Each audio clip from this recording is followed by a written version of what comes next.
Hello, beautiful soul. I'm Aurora, and welcome to Twin Flame Journey, a space where we explore the deeper meaning behind soul connections, divine timing, and the path that leads two hearts back to union. If you've been feeling the signs, you're in the right place. What if his desire is not only physical, but a doorway to something he does not know how to explain? What if what unsettles him most is not how much he wants, but how deeply that wanting is tied to his soul? Because the divine masculine will often admit attraction before he admits emotional truth. He may speak of chemistry, intensity, or temptation. But what he never easily admits is that sometimes desire becomes the first language of recognition. And behind that desire is a connection that reaches far deeper than he is ready to name. And once he feels that, nothing inside him stays simple. Chapter 1. Why he talks about attraction before he talks about truth. He will often admit attraction long before he admits the truth. That is where this journey begins. Because attraction sounds simpler, safer, more masculine in the way he has been taught to understand himself. Attraction can be named without too much risk.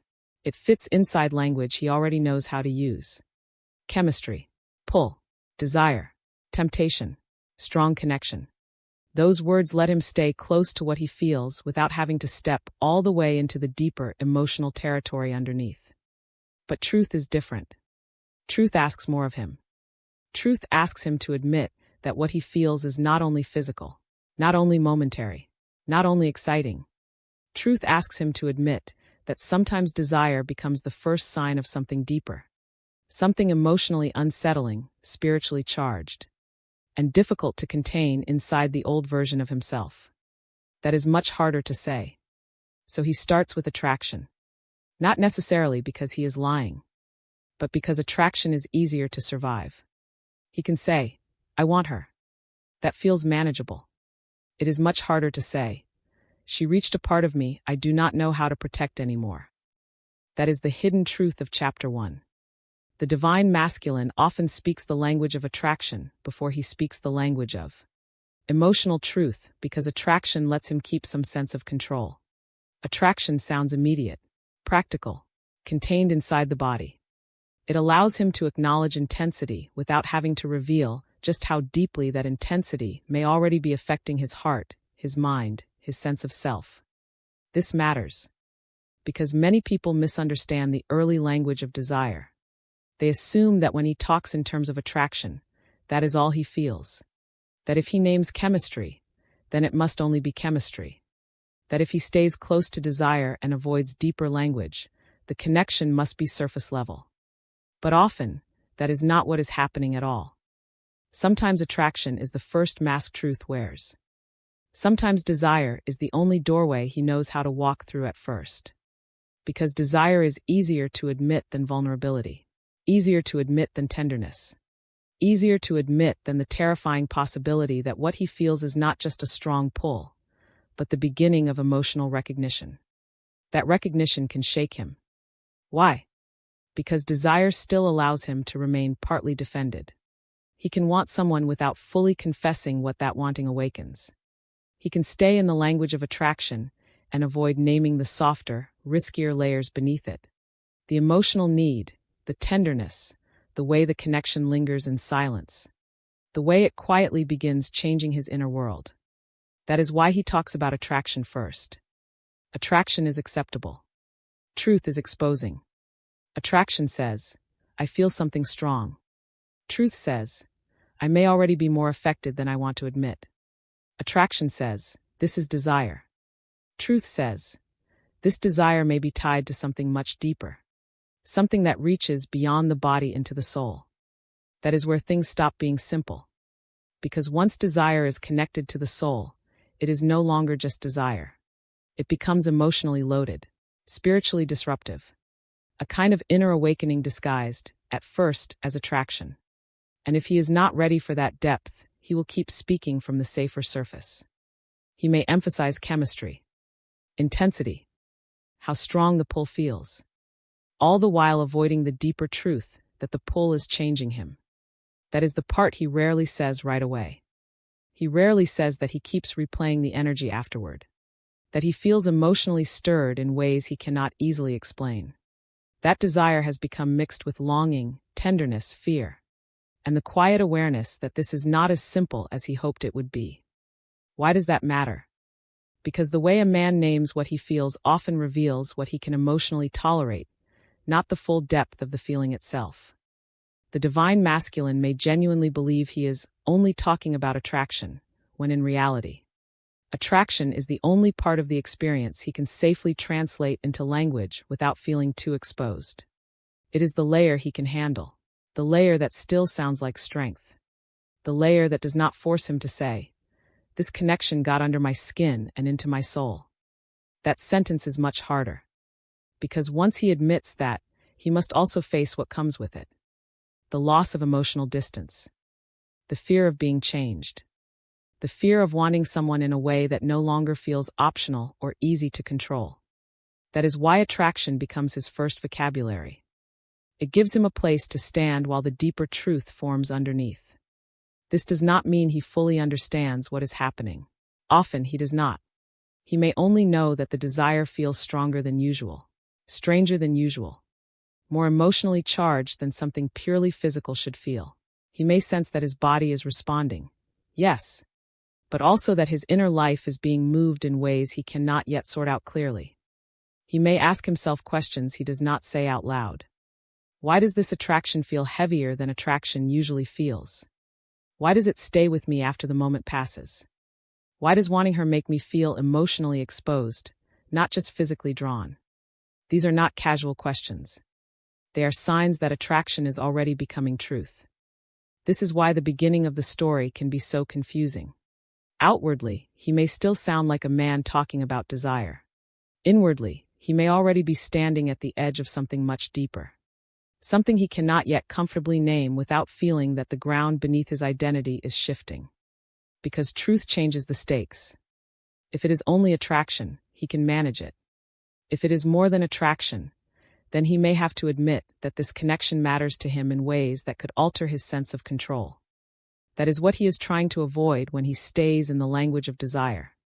Not because desire is false, but because desire feels safer than soul-level honesty. It lets him stay partly hidden. He can speak as a man who wants.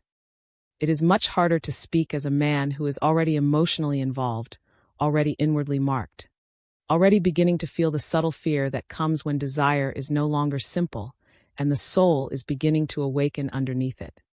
This chapter matters because it reframes the beginning.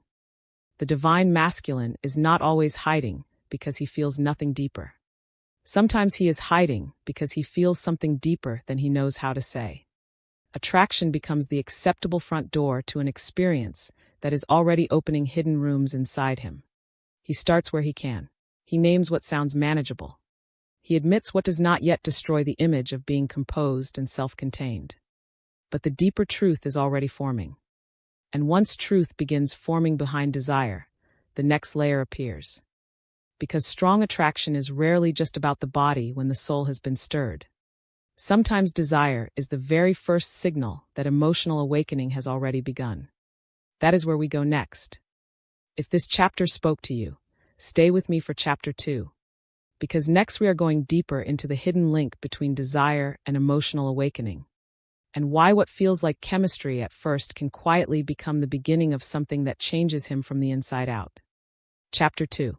The hidden link between desire and emotional awakening. Desire is not always just desire. Sometimes it is the first signal that something deeper has already begun. That is where this chapter begins. Because when the divine masculine feels a strong pull, he may think it starts in the body. He may assume it is attraction, chemistry, or intensity. And in one sense, that is true. The body often notices before the mind understands. The nervous system reacts before the heart has words. Desire arrives fast, vivid, undeniable. But sometimes what arrives through desire does not stay there. It moves inward. That is the hidden link. What feels physical at first can become emotional very quickly when the connection carries more than attraction. When the pull is not only toward the person, but toward the feeling the person awakens. Toward the version of himself that appears in their presence. Toward the emotional aliveness, vulnerability, or inner recognition that begins quietly forming beneath the surface. That is why strong desire can confuse him. because desire feels familiar. Emotional awakening does not. He may know how to handle wanting. He may not know how to handle being changed by what he wants. This is the part he rarely expects. He may think, I am just drawn to her. But then the draw lingers. It follows him into silence. It becomes tenderness. It becomes replay. It becomes the strange ache of missing something that felt deeper than a moment should have felt. That is when desire begins revealing its second layer. Not only hunger. Meaning. This is why desire can become the doorway to emotional awakening. It gets his attention first through the body, but then it starts activating the heart. It makes him more emotionally aware, more inwardly stirred, more conscious of what is being awakened inside him. He may begin noticing that the attraction feels different from ordinary attraction. He may feel softer afterward, more reflective, more emotionally affected than he expected to be. That is not accidental. Because desire often reaches where language cannot at first. It bypasses the mask. It cuts through routine. It disturbs emotional sleep. And if the connection is deep enough, desire becomes the first crack in the wall. The first sign that something is touching him beyond logic, beyond identity, beyond the old defenses that helped him stay composed. This is why Chapter 2 matters. It reveals that desire is sometimes the soul's first language. Not because desire is always sacred by itself, but because when a real soul connection is present, desire does not stay shallow. It starts opening doors. A door to tenderness. A door to vulnerability. A door to the unsettling awareness that this is no longer just about wanting, but about feeling. That transition can be hard for the divine masculine to accept. Because as long as he can keep the experience in the category of attraction, he can stay somewhat in control. Attraction has edges. It can be explained. It can be contained. It can be admitted without fully threatening the masculine image of being steady, clear, and emotionally self-contained.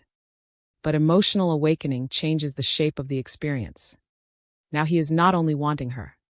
He is thinking about her, feeling altered by her, becoming aware of what the connection is revealing about his own hidden heart. That is much harder to carry. Why does this stay with me? Why does desire feel mixed with tenderness now? Why does one connection make me feel more emotionally alive than others ever did? Because desire has already moved deeper. This is what many people miss.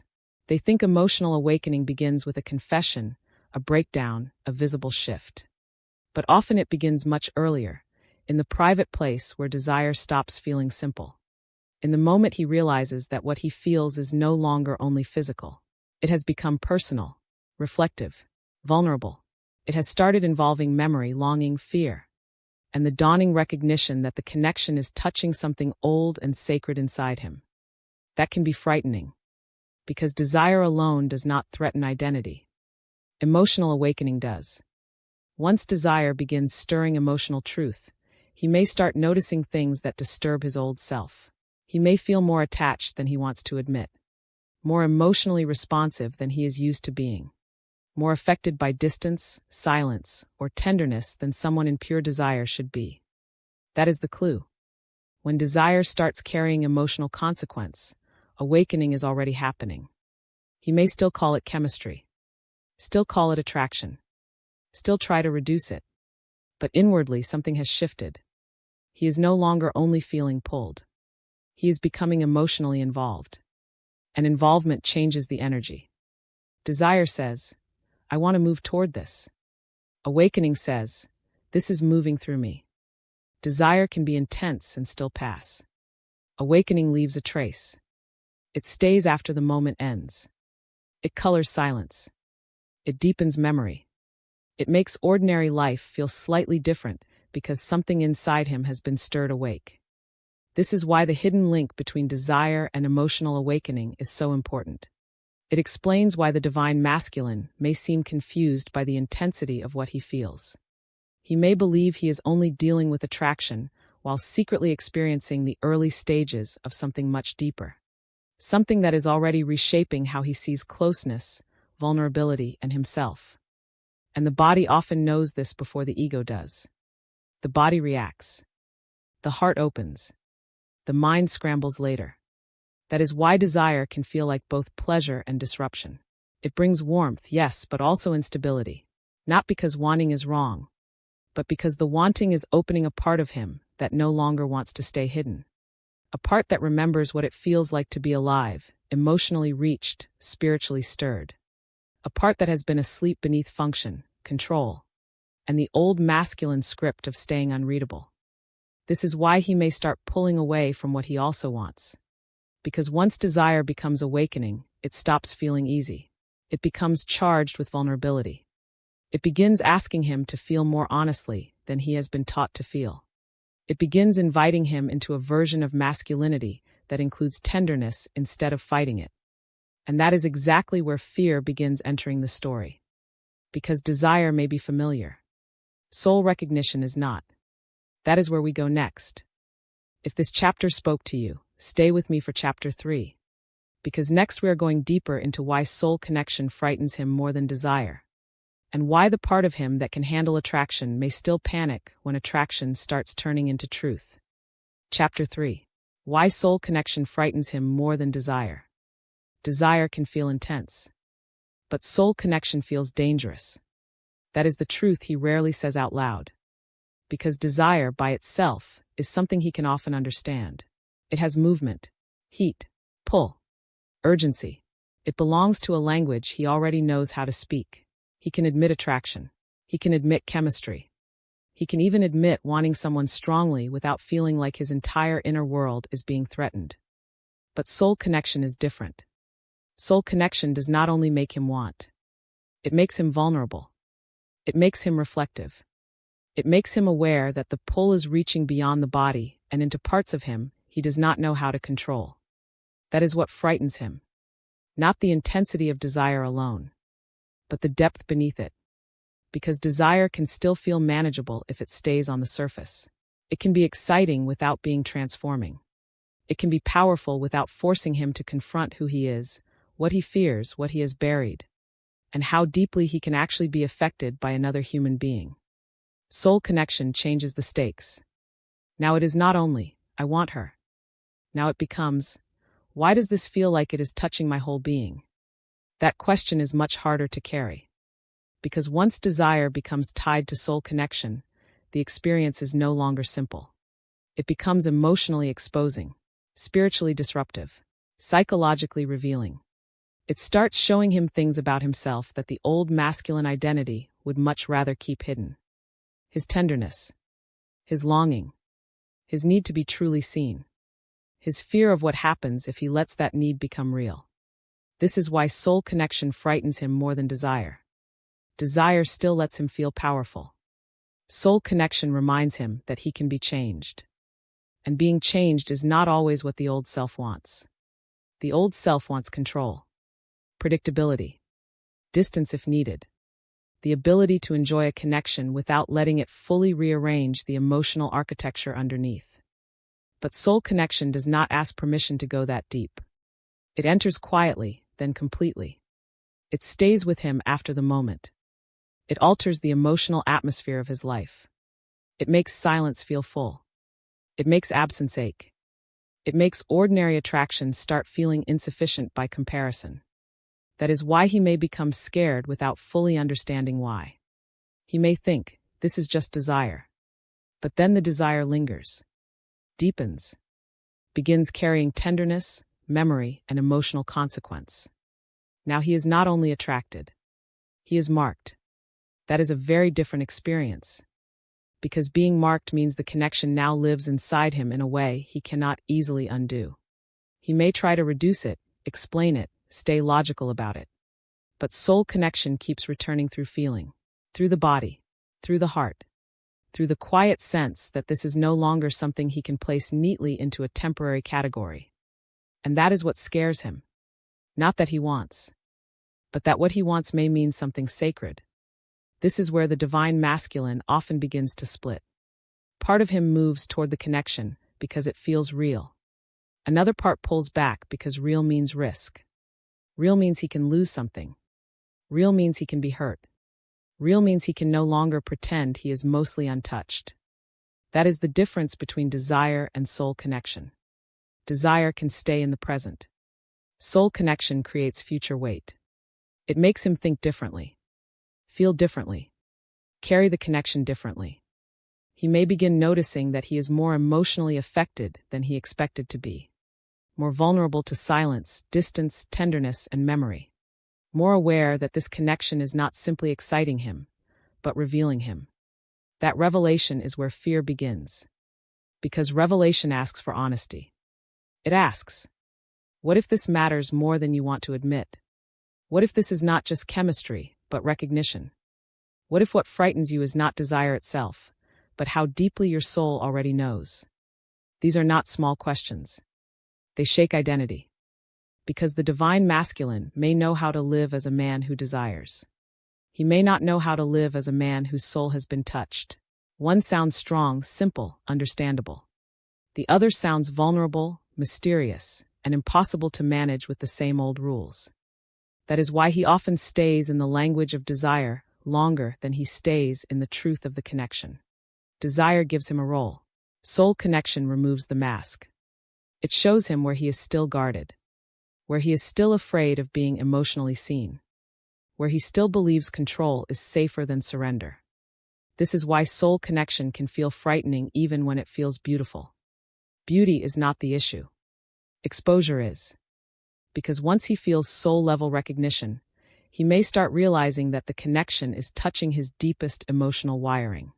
His need for truth, his fear of intimacy, his old wounds around closeness, his hidden wish to be met without performance, his loneliness beneath the composed exterior. That is a lot to feel. And feeling that much can make him want to retreat, not because the connection is false, but because it is more real than his old self knows how to survive gracefully. This chapter matters because it explains the contradiction. Why can a man be deeply drawn and still become hesitant? Why can he feel desire and fear at the same time? Why can something beautiful make him want to step back? Because soul connection threatens emotional sleep. It threatens the old life, the old identity, the old masculine strategy of staying mostly safe through partial distance. And once that strategy starts failing, the next truth emerges.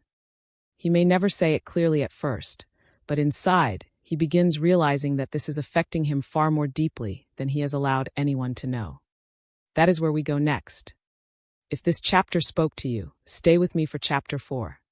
Because next we are going deeper into what he never admits about being deeply affected, and why the silence outside often hides an emotional reality far stronger than he is ready to confess. Chapter 4. What he never admits about being deeply affected. What he never admits is not only that he wants. It is that he has been changed. That is where this chapter begins. Because the divine masculine can often talk around desire. He can name attraction. He can admit a strong pull, intense chemistry, even a connection that feels hard to ignore. But what he rarely says so easily is the deeper truth beneath all of that. This got inside me. Not just into his thoughts, not just into the body, but into the emotional core of him. That is the part he struggles to confess. Because being deeply affected is not the same as being strongly attracted. Attraction can still leave the self intact. But being deeply affected means something crossed the threshold. Something entered the inner world and started changing the emotional atmosphere there. It stayed. It echoed. It kept returning in silence. It made the old neutrality impossible. That is what he rarely admits. Not because it is false, but because it is exposing. To admit that he has been deeply affected means admitting that the connection has power, that it has reached places in him he cannot fully manage through logic, distance, or self-control, that it has left an imprint strong enough to disturb his identity, his emotional patterns, and the way he experiences himself when he is alone. This is why he often minimizes. Because minimizing feels safer than honesty. He may act like it is just intense, just attraction, just a phase, just something complicated, all the while carrying a truth he does not know how to say plainly. I have not been the same since this touched me. That sentence is heavy. Because once a man admits he has been changed, he must also admit that the old version of him is losing authority.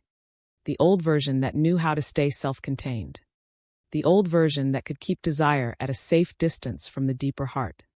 The old version that believed he could move through connection without being inwardly marked by it. But now he is marked. That is what he never easily says. He may feel her in silence. Replay her energy. Notice how certain moments still live in his body. Notice how distance does not erase the imprint, it sharpens it. And still, he may say very little. Why? Because being deeply affected feels vulnerable in a way attraction does not. Attraction can still sound masculine in the old sense, confident, direct, controlled. But being changed by someone means admitting emotional consequence. It means admitting softness. It means admitting that a part of him now responds, remembers, longs, and aches in ways he cannot simply command into silence. That can feel humiliating to the old self. Because the old self wants to believe he remains above it all. Calm, rational, mostly intact. But the deeper truth is often the opposite. He may be carrying the connection in private with a seriousness he has never shown. He may be more emotionally moved than he looks, more spiritually unsettled than he admits, more inwardly tied to the meaning of the connection than his outer behavior would ever suggest. That is why Chapter 4 matters. Because what he never admits is often the most important part of the story. He may never admit how often he thinks about it, how much he replays the closeness, how much he notices the emotional absence when it is gone, how much his heart has become involved even while his mouth stays guarded. This is not always because he wants to deceive. Often, it is because he is still trying to understand the depth of his own reaction. Why does this still live in me? Why do I still feel her after the moment is over? Why does desire now feel tangled with sadness, tenderness, and longing? Why do I feel exposed by something I have barely even named? These are the questions of a man who has been deeply affected. And if he cannot answer them yet, silence becomes his shelter. But silence does not mean the effect is small. Often, it means the effect is too big to translate cleanly. He may not have the emotional language yet. He may not know how to say, "I miss more than I thought I would." Or something in me opened, and I do not know how to close it again. Or this connection is changing me in ways I am still trying to hide from. So instead, he says less. And what remains hidden is often the truth that matters most. He may never admit that her presence made him feel more alive, that her absence made him feel more honest, that the connection exposed how lonely the old self had become. That desire was only the doorway, and what entered afterward was much more dangerous to the mask.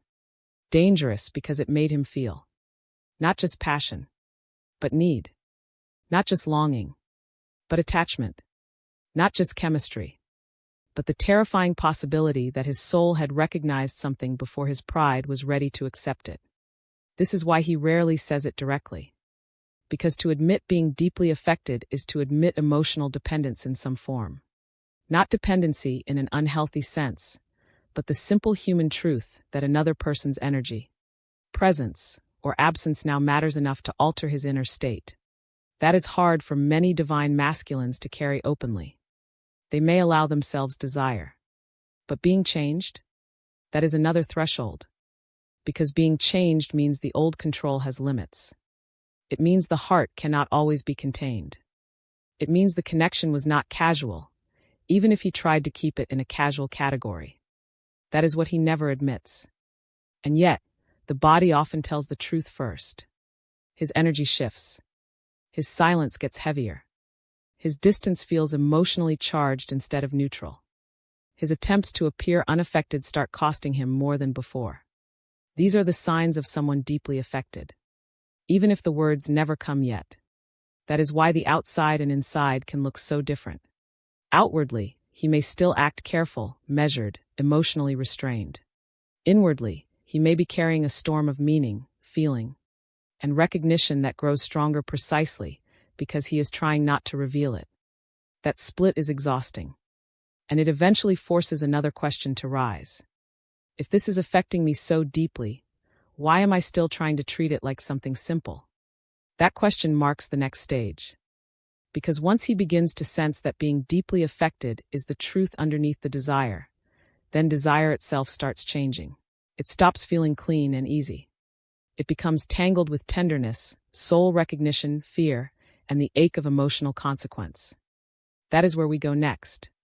If this chapter spoke to you, stay with me for chapter 5.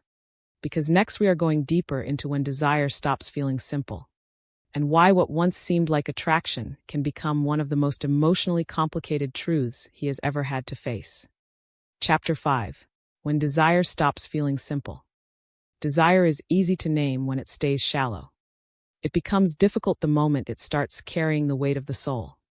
That is where this chapter begins. Because there is a point in this journey when desire no longer feels clean, direct, or easily understood. At first, he may think he knows what this is. Attraction, chemistry, wanting someone strongly. A pull he can explain through the body, through intensity, through the language of longing that still sounds manageable and masculine in the old way. But then something changes. The desire stays. It deepens. It follows him into silence. It begins carrying tenderness, memory, ache, and a kind of emotional gravity he did not expect. And suddenly, desire stops feeling simple. This is one of the hidden turning points in the divine masculine journey. Because as long as desire feels physical or surface level, he can still organize it. He can still keep it in a familiar category. He can still talk about it or avoid talking about it, without having to fully confront what it is doing to him inwardly. But once desire becomes emotionally complicated, the old categories stop working. Now he is not only wanting. He is missing, reflecting, softening, fearing, longing for more than the moment itself. That is what unsettles him. Because desire, by itself, can still feel like something he controls. But when desire becomes intertwined with tenderness, emotional memory, and soul recognition, it starts controlling the atmosphere of his inner world instead. It changes how he feels in silence. It changes what he notices. It changes how distance lands. It changes the meaning of what he thought was just attraction. That is why chapter 5 matters. Because this is the moment when he realizes, whether clearly or only in fragments, that what he feels is no longer just hunger. It is becoming emotional truth. And emotional truth is much harder to manage than desire alone. He may begin asking himself questions he cannot easily answer. Why does wanting her now feel mixed with sadness? Why does attraction suddenly feel tender? Why does desire make me feel more open, not more in control?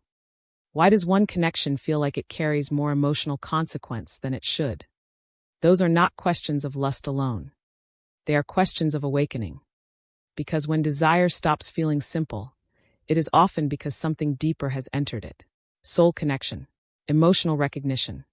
The quiet awareness that this is no longer only about the body, but about what the body became the doorway to. And if he is not prepared for that depth, he may become confused by his own feelings. He may try to reduce them, rationalize them, treat them as temporary. Stay in the language of attraction, even while the experience has already become much more than attraction. This is what makes the divine masculine so difficult to read in this stage. Outwardly, he may still sound like a man wrestling with desire.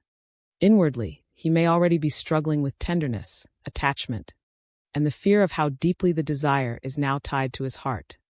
That fear is important. Because once desire becomes tender, it becomes vulnerable. It is no longer only about wanting. It becomes about needing, about caring, about missing, about being affected by another person's presence and absence in ways that feel far more serious than he expected, that can feel humiliating to the old self, the self that still wants to believe he can experience intensity without emotional consequence. But emotional consequence is exactly what has arrived. He may now feel her in his chest, not just in his body. He may now replay softness, not just passion. He may now ache for emotional closeness, not just physical nearness. That is why desire becomes complicated. Because it is no longer only desire. It is desire mixed with longing for safety. Desire mixed with the memory of how seen he felt. Desire mixed with the realization that what he thought would be thrilling has become personally transforming. That is hard to admit. Because now he must face the possibility that his wanting is not temporary or shallow. It may be tied to something sacred. Something that touches the deeper emotional architecture of his life.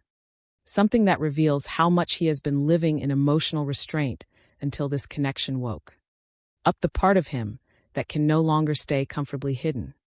This is why he may pull back more right when the desire becomes deepest. Not because he wants less, but because the wanting is no longer simple enough to hold casually. He may feel exposed by his own depth, exposed by how much he misses, exposed by how desire now carries grief, softness, and the risk of real attachment. That exposure can make him quiet. Because how does he say, "I wanted this and now I am emotionally changed by it"? How does he explain that desire became a mirror, showing him not just what he likes, but what he longs for, what he fears, and how much of his old self no longer fits the truth rising inside him? That is where desire stops being an event and becomes a revelation.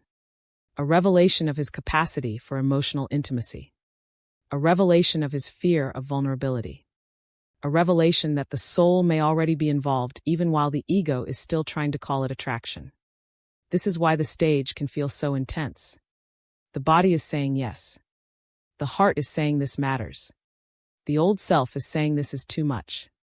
All three voices are alive at once. And when those voices collide, desire becomes heavy. Not negative, but weighty. Full of meaning. Full of consequence. Full of the emotional truth he has spent years trying not to have to carry too openly. He may still try to act as if it is simple. But inwardly it is not. Because simple desire does not usually create silence that aches. It does not create memory that softens him days later. It does not make the absence of one person alter the whole emotional atmosphere of his life. That kind of effect belongs to something deeper. And once he realizes that, another layer begins rising. Not just longing, but shame, fear, and silence around what he feels. That is where we go next. If this chapter spoke to you, stay with me for chapter 6. Because next we are going deeper into the shame, fear, and silence around what he feels. And why the most powerful part of this journey is often not the desire itself, but the emotional truths he cannot yet bear to confess. Chapter 6. The shame, fear, and silence around what he feels. What he feels is not always the hardest part. Sometimes the hardest part is what he feels about what he feels. That is where this chapter begins. Because once desire becomes emotionally complicated, once it starts carrying tenderness, soul recognition, and the ache of deeper meaning, another layer often rises with it. Shame, fear, silence. Not because the connection is false, not because the longing is wrong, but because what it awakens inside him may collide directly with the version of masculinity he has spent years trying to maintain. This is what he rarely says out loud. It is not only that he wants. It is that wanting has become exposing. He may be able to admit attraction. He may not be able to admit how vulnerable that attraction has made him. That is the hidden tension. Because there is a difference between desire he can wear with confidence and desire that humbles him. Desire that makes him feel emotionally reached, emotionally dependent on the truth of a connection, emotionally altered in ways he can no longer keep neatly compartmentalized. That is where shame enters. Not always loud shame. Sometimes quiet shame. The shame of feeling more than he thinks he should. The shame of missing someone more deeply than his old self knows how to justify. The shame of realizing that what began as attraction has become something tender enough to expose the need underneath it.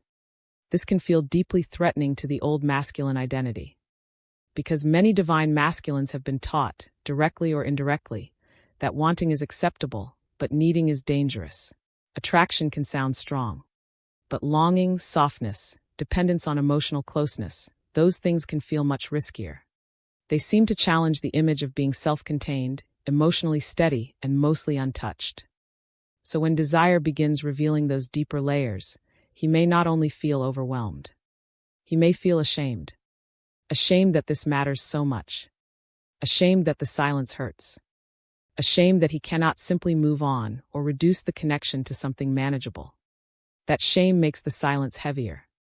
Because now he is not only carrying feeling, he is carrying judgment about feeling.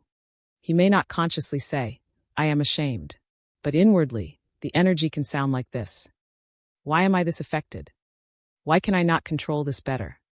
Why does this feel so personal? Why does wanting her make me feel weak instead of clear? These are painful questions, and they create emotional isolation. Because if he judges his own feelings, he is less likely to reveal them. He may become even more private, more cautious, more careful not to let the deeper emotional truth show. The fear is not only of the connection now. It is of being seen inside the depth of his response to it. That is why silence grows around what he feels. Silence protects him from exposure. Silence protects him from having to name the truth before he can bear it. Silence lets him delay the moment he must admit that desire has become a doorway to emotional reality. And emotional reality has made him feel far less in control than he wants to appear. This is where fear becomes intertwined with shame. Fear of being too affected. Fear of being emotionally seen. Fear of needing what he cannot easily manage through logic or distance. And underneath all of that is an even deeper fear. The fear that if he lets himself fully admit what he feels, the old self will no longer survive. Because now he would have to accept that he is not only a man who desires, he is a man who longs, a man who can be emotionally moved, a man who is far more vulnerable to soul connection than the old mask ever allowed. That is terrifying if the mask has been his protection. So what does he do? He goes quiet. Not because nothing is happening, because too much is happening. Too much tenderness. Too much fear. Too much emotional consequence. And most of all, too much truth pressing against the old identity. This is why Chapter 6 matters. Because it explains why some of the strongest feelings create the deepest silence. Not because the heart is absent, but because the heart has become too visible to the self. He may not know how to hold that visibility with gentleness yet. He may still be harsh with himself. Still treating emotional depth like a problem to solve rather than a truth to honor. That inner harshness creates suffering. He suffers not only from missing, but from the fact that he misses. He suffers not only from wanting, but from the fact that wanting now carries emotional dependence, tenderness, and the risk of being transformed. This is why shame can be so powerful. It turns a human feeling into a private burden. It makes him believe that the most sacred parts of his response must remain hidden because letting them breathe openly would threaten his dignity. But in truth, it is the hiding that begins destroying his peace. Because hidden feelings do not disappear. They deepen. They echo. They return in quiet moments. They become heavier precisely because they are being judged instead of understood. That is why fear and silence around what he feels can last so long. The silence is trying to preserve the image. But the image is becoming harder to maintain. The more he feels, the more the truth grows.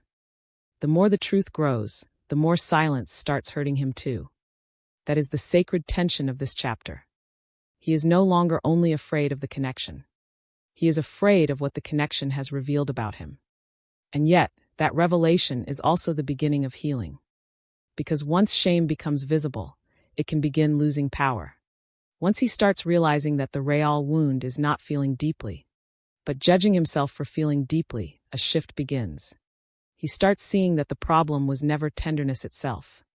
The problem was the old belief that tenderness made him less of a man. That old belief is what the soul now wants to break. And once it starts breaking, another contradiction rises even more clearly. He begins pulling away from what he secretly wants most. That is where we go next. If this chapter spoke to you, stay with me for Chapter 7. Because next we are going deeper into why he pulls away from what he secretly wants. And why the deepest craving in him can sometimes create the strongest retreat when the heart is not yet ready to live honestly with its own truth. Chapter 7. Why he pulls away from what he secretly wants. One of the deepest contradictions in the divine masculine journey is this. He can secretly want something with all his heart and still pull away from it. That is where this chapter begins. Because from the outside, this behavior can feel impossible to understand. If he wants the connection, why create distance? If he feels the pull, why go silent? If the soul recognizes something real, why would he step back from the very thing that seems to awaken him?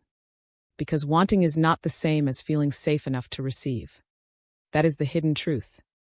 The divine masculine may secretly want the closeness, the tenderness, the emotional truth.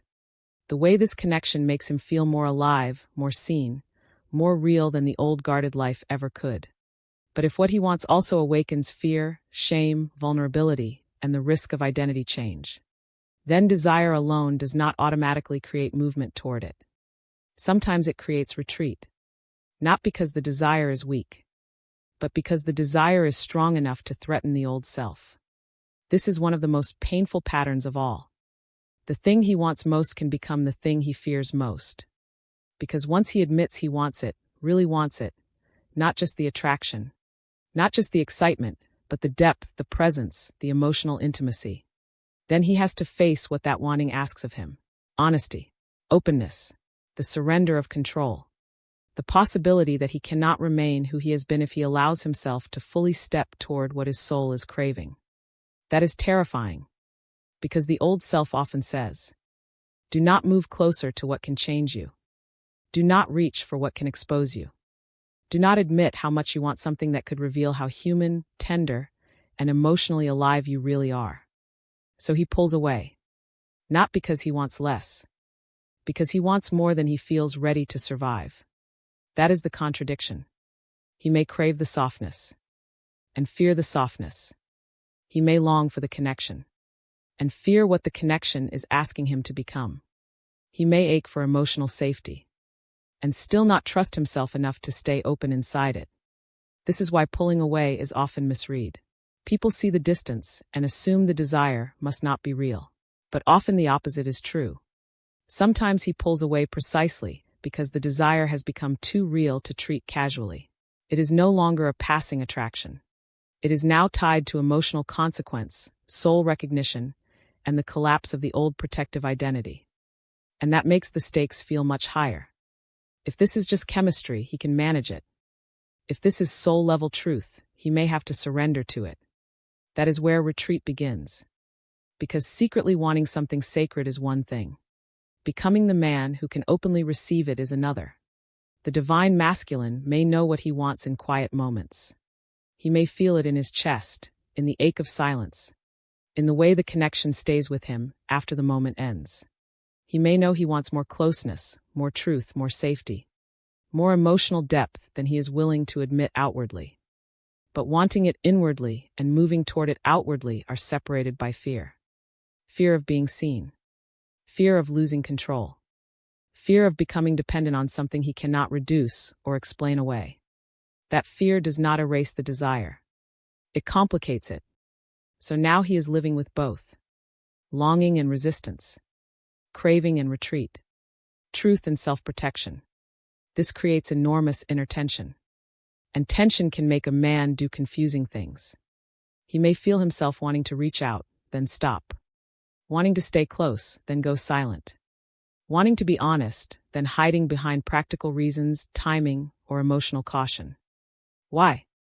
Because part of him is still trying to preserve the old emotional structure, while another part of him is already being pulled towards something much deeper. That is exhausting. Because the heart is moving in one direction. The fear is pulling in another. And when a man lives inside that split, he often looks inconsistent from the outside. But inwardly, the inconsistency makes sense. He is trying to protect himself from the very truth he secretly longs to live inside. That is why this chapter matters. Because it reveals that the divine masculine is not always pulling away from what he does not want. Sometimes he is pulling away from what he wants too much. Too much for the old identity. Too much for the old level of control. Too much for the old masculine script that told him to remain composed, detached, and difficult to shake. This is why his retreat can feel so emotionally charged. It is not the calm distance of indifference. It is often the tense distance of a man who feels the pull very strongly, but is still afraid of where surrender would take him. He may be trying to lower the intensity, but the intensity lives inside him now. He may be trying to create space, but the truth follows him into the space. He may be trying to preserve himself, but the self he is trying to preserve is the very self the soul is beginning to outgrow. That is the deeper heartbreak. He is not only afraid of losing the connection. He is afraid of losing the self who thinks he can survive without it. Because secretly wanting something this deeply means admitting he is no longer emotionally self-contained in the old way. It means admitting that another person's energy, presence, absence, or emotional reality now matters enough to alter his inner world. And if he has built strength around not letting anyone have that much effect, then no wonder he retreats when the truth becomes impossible to ignore. This is why retreat is often about regulation, not rejection. He is trying to reduce the pressure, trying to calm the fear, trying to regain some sense of internal order. But the problem is that order built on denial never lasts. He can create distance, yes, but the longing remains. He can stay silent, yes, but the truth remains. He can pull away outwardly, but inwardly the wanting often keeps growing, becoming quieter perhaps, but more serious, more tender, more undeniable. That is because desire tied to soul connection does not fade the same way ordinary attraction does. It becomes part of his interior life, part of the way he thinks, feels, remembers, interprets silence, experiences absence. And once it becomes that deep, he cannot fully move away from it by moving away physically or emotionally. He only creates a new kind of pain, the pain of being separated from what he secretly knows he wants. This is where regret often begins forming. Not always all at once. Sometimes slowly. A quiet awareness that he is pushing away what he longs for. That he is protecting himself from the very thing that gives him life. That he is letting fear determine his behavior while the heart keeps trying to move in another direction. That awareness hurts. Because now he begins feeling the contradiction as suffering. Suffering from distance. Suffering from suppression. Suffering from wanting what he cannot yet fully let himself have. And this is often the point where desire starts transforming even more deeply. Because what he secretly wants is no longer only closeness. It becomes truth. The truth of who he is in this connection. The truth of what he has been avoiding. The truth of how much his soul already knows while his fear keeps asking for more time. That is why Chapter 7 is so important. It shows that pulling away is not always absence of feeling.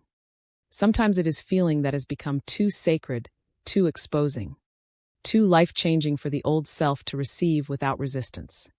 The divine masculine pulls away from what he secretly wants because what he wants is no longer simple. It carries love, transformation, emotional consequence, and the possibility of becoming someone new. That is a lot to say yes to. But the story does not end in retreat.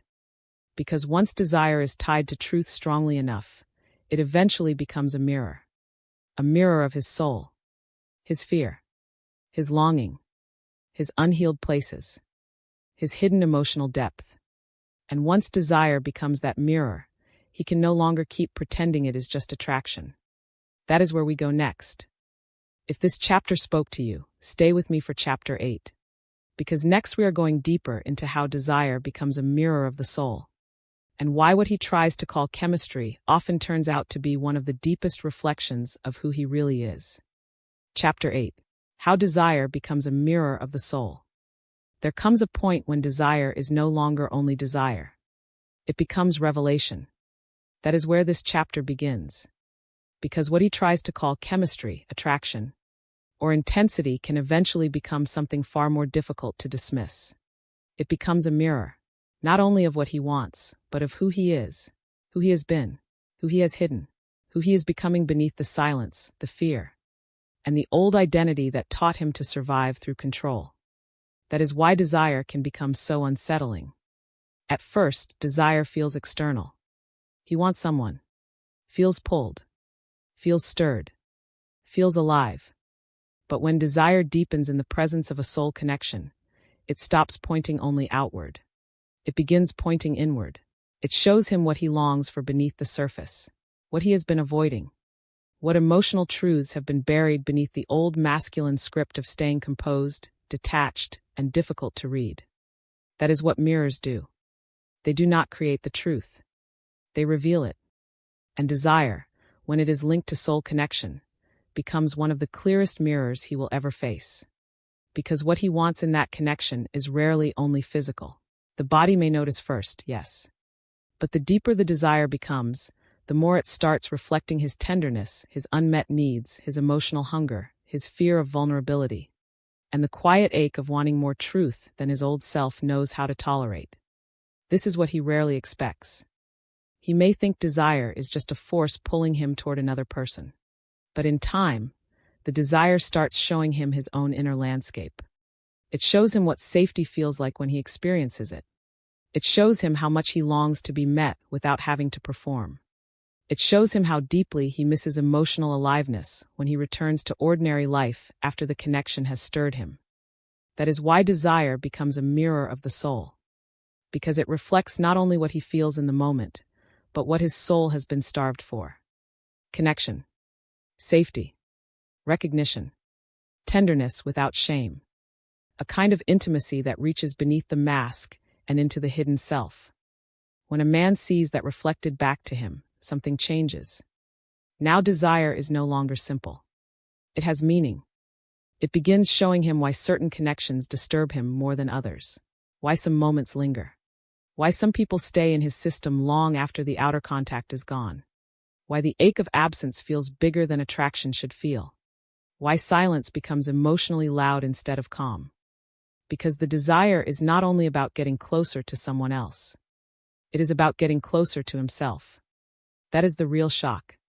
The divine masculine may think he is chasing a feeling outside of him. But the deeper truth is that desire is often leading him inward. Into the parts of himself he has not fully acknowledged.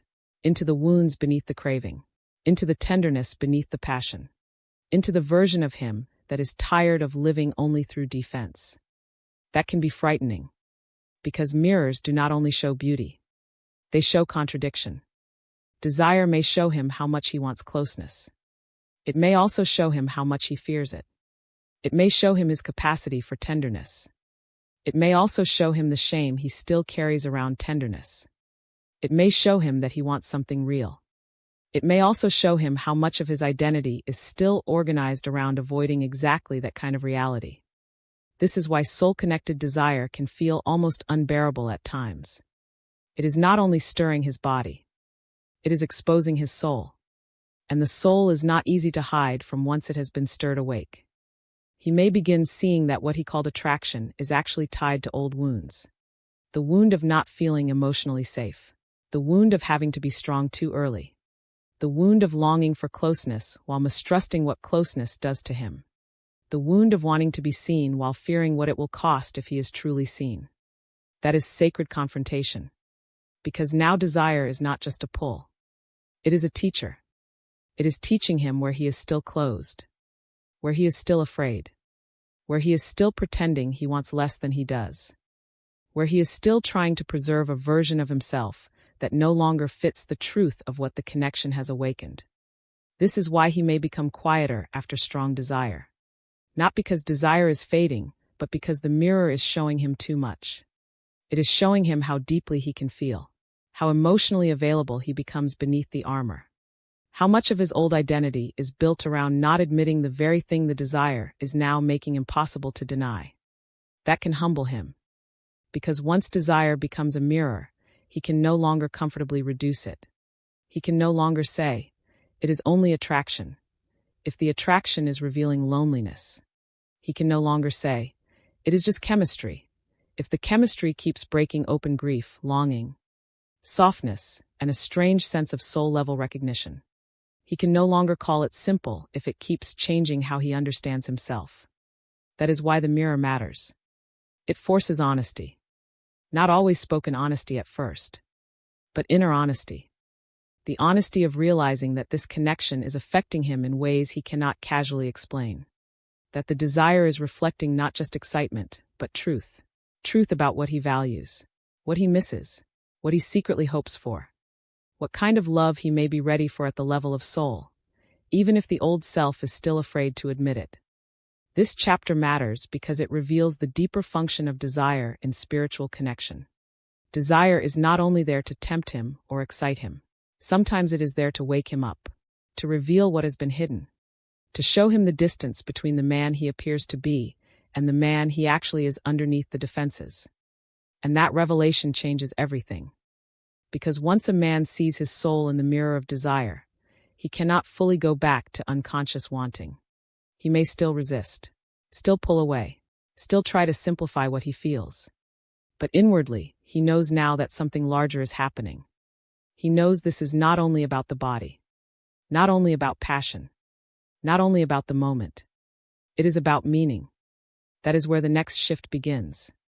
Because once desire becomes a mirror of the soul, there comes a moment when he finally realizes that this was never just desire at all. That is where we go next. If this chapter spoke to you, stay with me for chapter 9. Because next we are going deeper into the moment he realizes it was never just desire, and why that realization becomes one of the most powerful turning points in his emotional awakening. Chapter 9. The moment he realizes it was never just desire. There comes a moment when he can no longer call it attraction and believe himself. That is the turning point. Not because the desire disappears, but because it reveals too much. Too much longing.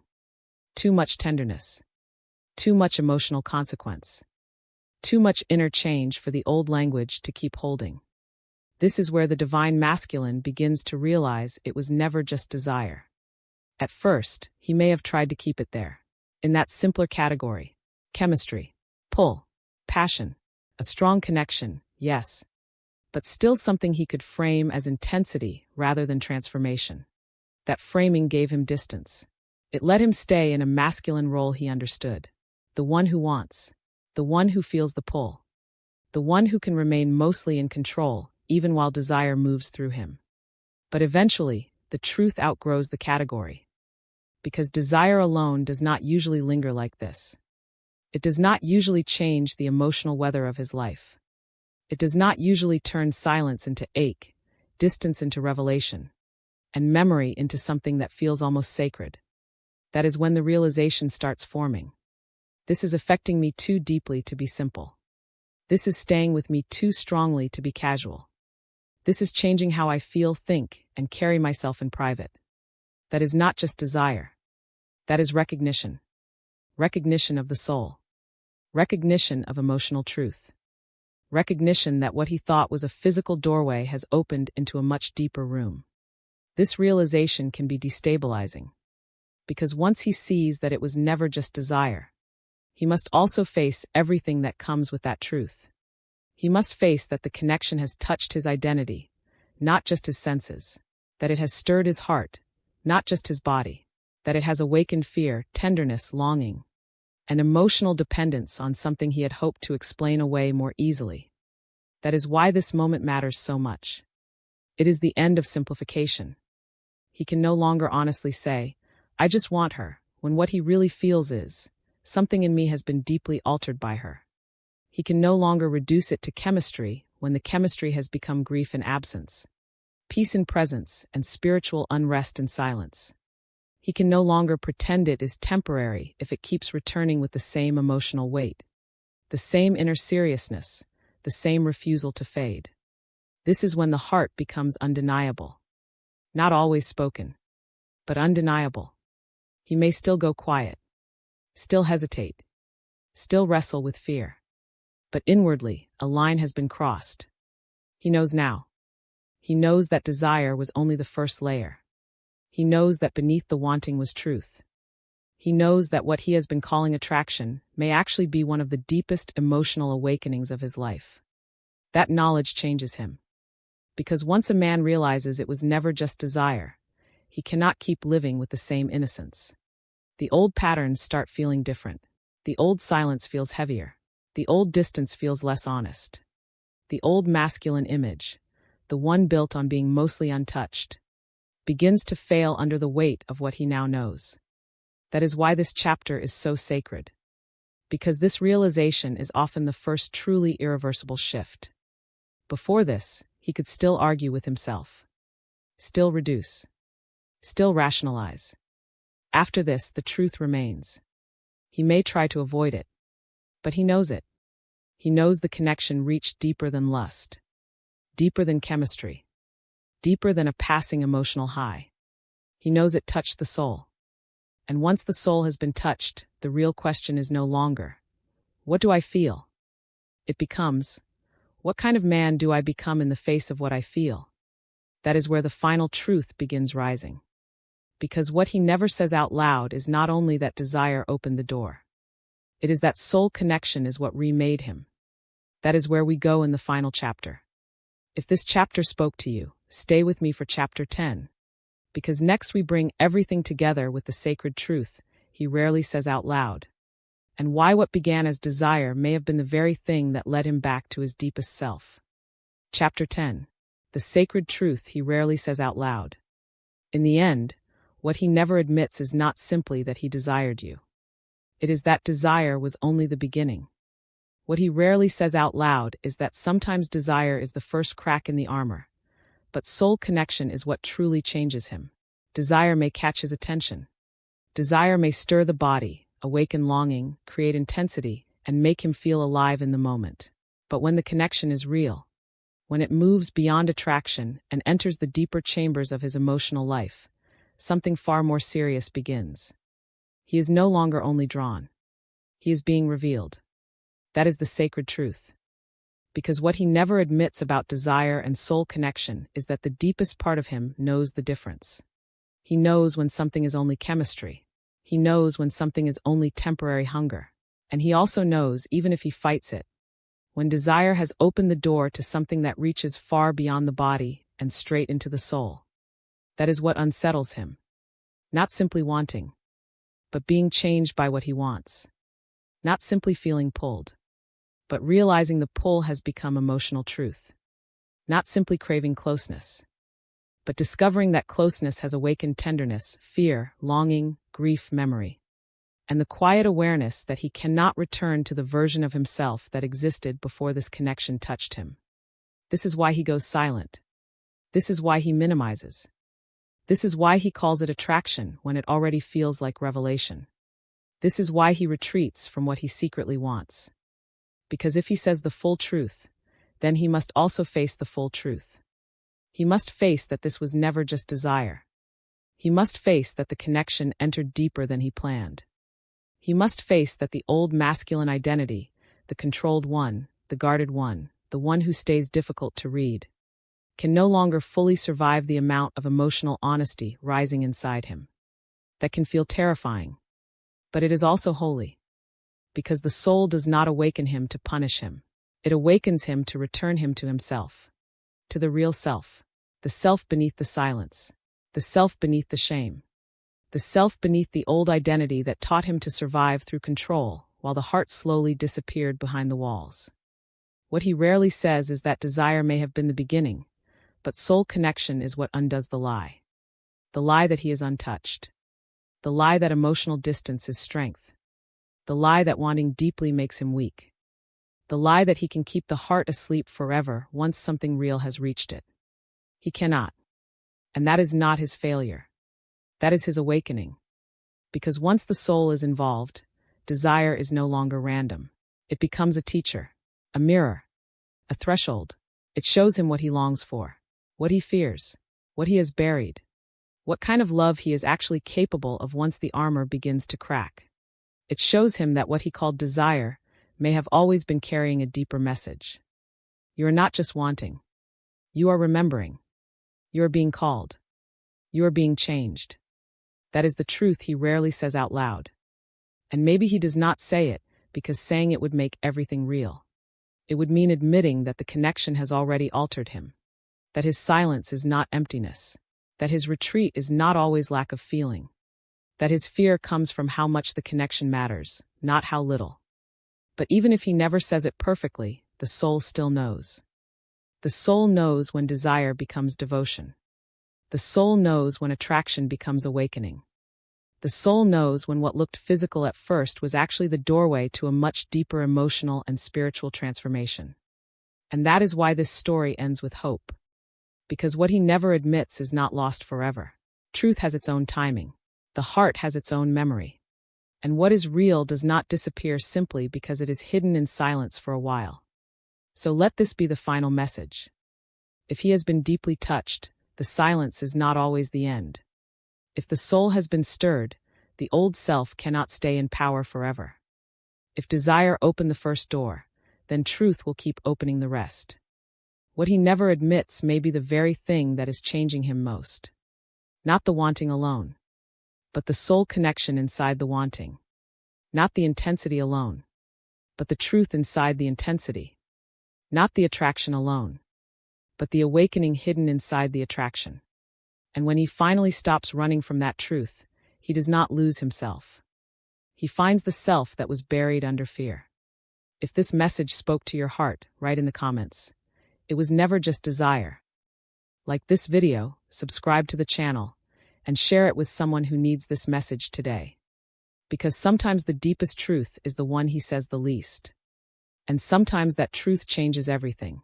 Thank you for spending this moment with me. If this message resonated with your soul, remember to subscribe and continue this journey with us here on Twin Flame Journey. And always remember, what is meant for your soul will always find its way back to you. Until next time, beautiful soul, trust the journey.